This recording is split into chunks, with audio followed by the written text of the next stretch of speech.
அண்மைச் செய்தி சென்னை அண்ணா அறிவாலயத்தில் முதலமைச்சர் ஸ்டாலின் ஆலோசனை மேற்கொண்டு வருகிறார். திமுகவின் மூத்த நிர்வாகிகளோடு முதலமைச்சர் ஸ்டாலின் ஆலோசனை மேற்கொண்டு வருவதாக அண்மை தகவல் வெளியாகியுள்ளது.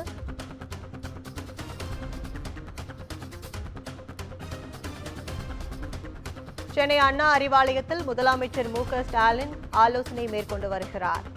சென்னை அண்ணா அறிவாலயத்தில் திமுக மூத்த நிர்வாகிகளோடு முதலமைச்சர் ஸ்டாலின் ஆலோசனை நடத்தி வருகிறார். அதனை அண்மைச் செய்தியாக பார்த்து வருகிறோம். புதிய அமைச்சர்கள் இன்று பதவியேற்க உள்ள நிலையில் முதலமைச்சர் ஸ்டாலின் ஆலோசனை நடத்தி வருகிறார்.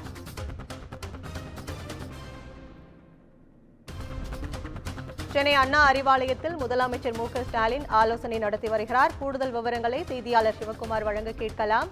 வணக்கம் சிவகுமார், இந்த ஆலோசனை குறித்த கூடுதல் விவரங்கள். வணக்கம் கற்பகம். திமுக தலைமை அலுவலகமான சென்னை தேனாம்பேட்டையில் இருக்கக்கூடிய அண்ணா அறிவாலயத்தில் தமிழ்நாடு முதல்வர் ஸ்டாலின் தற்பொழுது ஒரு முக்கிய ஆலோசனையானது நடைபெற்று வருகிறது. இந்த ஆலோசனையில அமைச்சர்கள் KN நேரு, அதாவது திமுகவினுடைய பொதுச் செயலாளர் துரைமுருகன், துணை பொதுச் செயலாளர்கள் பெரியசாமி, KN நேரு மற்றும் நாடாளுமன்ற உறுப்பினரும் பொறுப்பாளருமான TR பாலு உள்ளிட்ட மூத்த முக்கிய நிர்வாகிகளுடன் தமிழ்நாடு முதலமைச்சர் ஸ்டாலின் தற்போது இந்த ஆலோசனை மேற்கொண்டு வருகிறார். இந்த ஆலோசனைக்கான முக்கிய காரணம் அமைச்சரவையில மாற்றம் ஏற்பட்டிருக்கிறது. மேற்கொண்டு அமைச்சர் உதயநிதி ஸ்டாலினுக்கு துணை முதல்வர் பதவி வழங்கப்பட்டிருக்கிறது.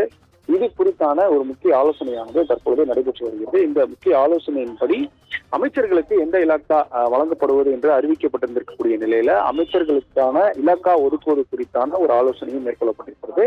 மேற்கொண்டு அமைச்சர்களுக்கு இலாக்கா ஒதுக்குவது மற்றும் அமைச்சர் உதயநிதி ஸ்டாலினுக்கு துணை முதல்வர் பதவி வழங்கும் பட்சத்துல அமைச்சர்களுடைய பட்டியல்கள்ல மாறுபடும். அதாவது மூத்த அமைச்சர்களின் படியில திமுக வரிசையில ஒரு பட்டியலானது வெளியிடப்படும். மொத்தம் 34 அமைச்சர்கள் இருக்கக்கூடிய நிலைமையில முதல் அமைச்சர், அதாவது முதல் இடத்துல தமிழ்நாடு முதல்வர் இருப்பார், 2வது இடத்துல துரைமுருகன் உள்ளிட்ட அதன் வரிசையில அமைச்சர்கள் வரிசையாக பட்டியலிடப்படுவார்கள். 10வது இடத்துல அமைச்சர் உதயநிதி ஸ்டாலின் இருக்கிற நிலையில தற்பொழுது அவருக்கு துணை முதல்வர் பதவி வழங்கும் பட்சத்தில் அவர் 3ஆம் இடத்திற்கு மேலே தள்ளப்படுவார் என்ற ஒரு நிலை இருக்கிறது. இது குறித்தான ஒரு ஆலோசனை நடைபெற்று வருகிறது. மேற்கொண்டு அமைச்சர்களுக்கு இலாக்கா ஒதுக்கப்படக்கூடிய நிலையில மேற்கொண்டு அது தொடர்பான பணிகள் எப்படி மேற்கொள்வது, அது மட்டும் இல்லாமல் இன்று மதியம் 3:30 மணிக்கு அமைச்சர் உதயநிதி ஸ்டாலினுக்கு துணை முதல்வர் பதவி பிரமாணமானது ஆளுநர் மாளிகையில நடைபெற இருக்கிறது. மேற்கொண்டு புதிதாக 3 அமைச்சர்களுக்கு அமைச்சர் பதவியானது வழங்கப்பட்டிருக்கிறது. அது சம்பந்தமாகவும் கட்சி ரீதியாக ஏற்கப்படக்கூடிய இது ரிலேட்டடா கட்சியில என்ன மாதிரியான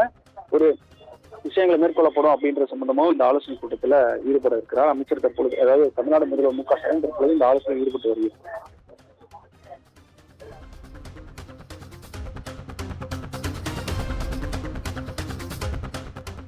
உங்கள் விவரங்களுக்கு நன்றி சிவகுமார்.